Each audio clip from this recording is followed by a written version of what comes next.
and I'm sure every woman who has a functioning kitchen does. But there's a Have lot of pots and pans? Yeah. There's a lot of detail in the types of pots and pans and what they're good for, what they're bad for, what to use, what not to use, blah, blah, blah. So I thought maybe I would go over, the different types of metals and why you should use some and not others and what each particular one is good for. So for instance, let's start with the bad end of the spectrum and let's go with aluminum and Teflon. All the non-stick stuff and all the aluminum stuff.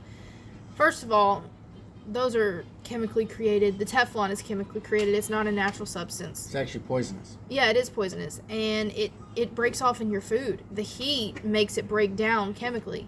And it leaches into your food over time. Especially when it gets older. If you have a Teflon pan or something and you notice it's getting scratched and it's getting worn. Yeah, get rid of it immediately. Get rid of it. And don't replace it. Don't replace it. It's just not good.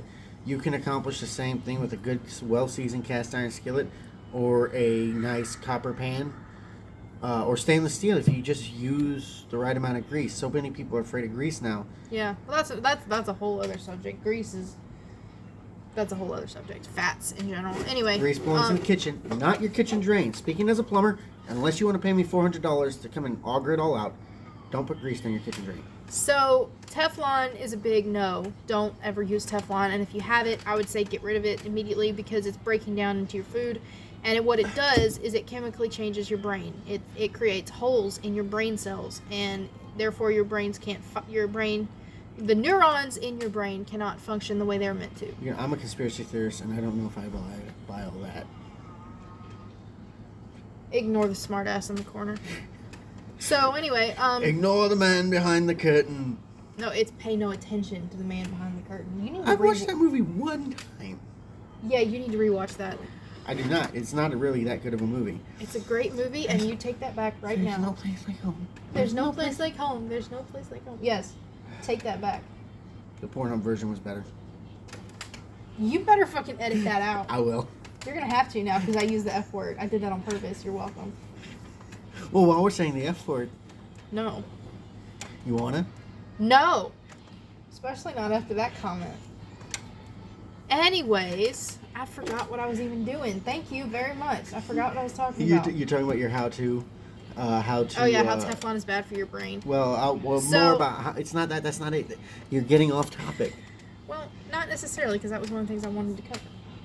So Teflon is bad. Aluminum is actually worse, believe it or not, because aluminum is a heavy metal, and even though it occurs naturally, heavy metals create what are called free radicals in the human body system, and the free radicals attach themselves to the end of your neurons. So whether it's a positive or a negative, the free radical attaches to the end, and it causes it to short out, basically. So you know how a battery works, for instance. It's also just very bad for your gut.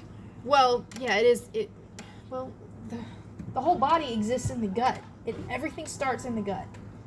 So you need to do a how-to on that. How to do gut health. I would need to do more research. But anyway, so aluminum is bad. Teflon is bad.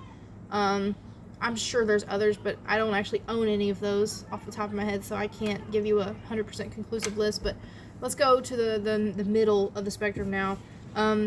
Stainless steel, carbon steel, those are fine. They're not the best, but they're perfectly acceptable. They're lighter than most of the other options. They are. They don't rust. They don't. If you have carbon steel is going to rust. Not if you take care of it. Well, that's true. You kind of have to season carbon steel, almost like you do cast iron, just not quite as heavy. I think of the two, I think stainless is better because it doesn't rust. Well, stainless steel, carbon steel, those are both great options. They're cheaper, so they're great for a budget. They don't require a lot of taking care of it. You wash it and dry it just like you would any other dish. They're dishwasher safe. It's not going to hurt if you rub it down with a little bit of tallow or lard or butter or grease or whatever you choose. It's going to help keep it from rusting, and it'll keep it lubricated. Now, and it'll help keep it clean, because whenever you pull it out, there's a little dust in it. Wipe it out. So then let's go to the best end of the spectrum on the right. Cast iron. Well, yeah. Copper and cast iron are the two that I would say are probably the best. And I know copper is very expensive, but it's definitely worth it. Copper helps your body absorb oxygen.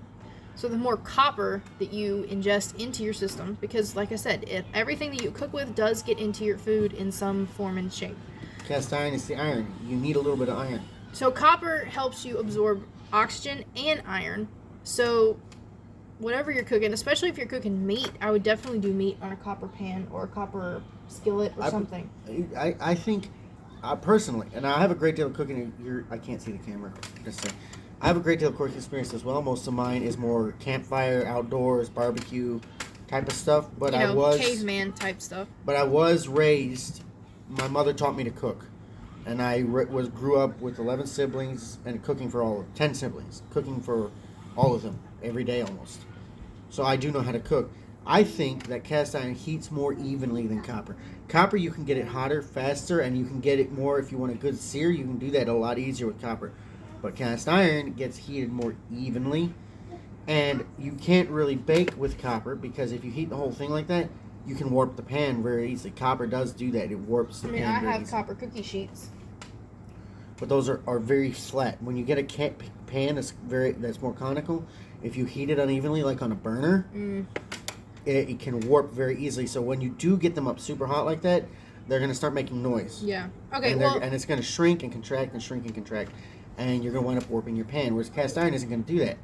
Yeah, cast iron definitely takes the number one spot. Cast iron is durable.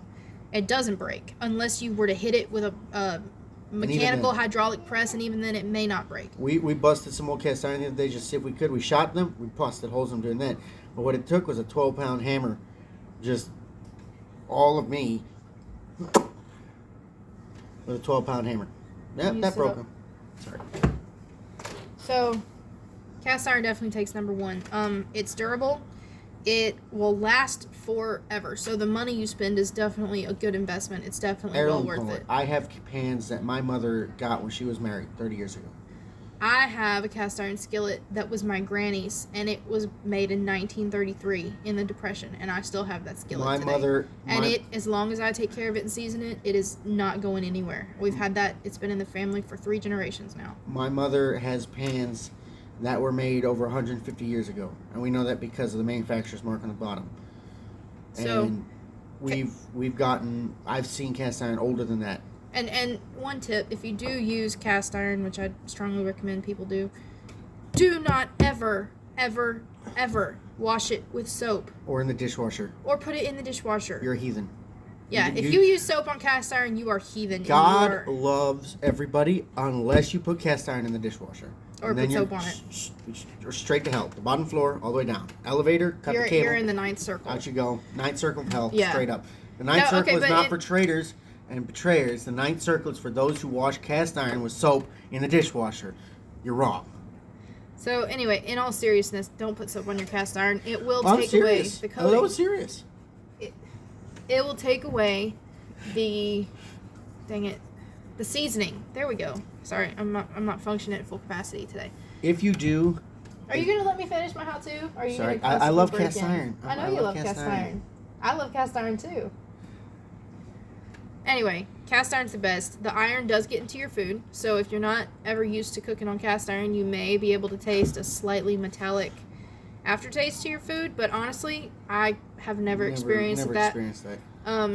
Also, if your seasoning on your skillet is very, very new, sometimes that will happen. I have had that happen where I used a brand new cast iron skillet and it wasn't seasoned very well, and so the seasoning came off in the food and the food stuck to the metal, and then the metal kind of gave the food a little taste. If you get a new cast iron, a lot of times the oil that they use to seal them at the factory, it's just like 3-in-1. Yeah, it's motor oil, so basically. you need to burn that off. Yeah. So take it, put it in your oven, turn your oven up to 500.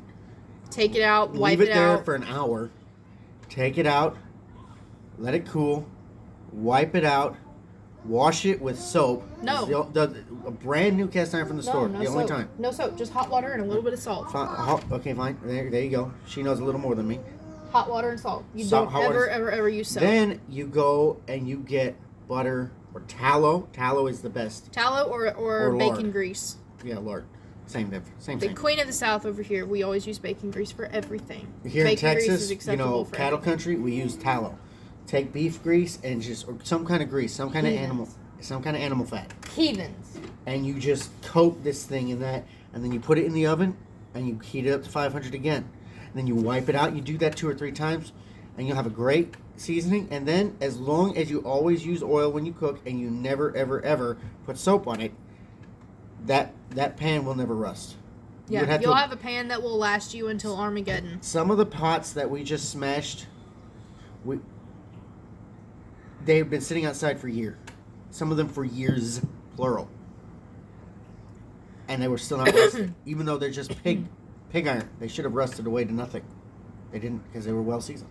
So yeah, that basically wraps up my how-to. It's basically just how to choose the best things to cook with, and now you have a little bit more information.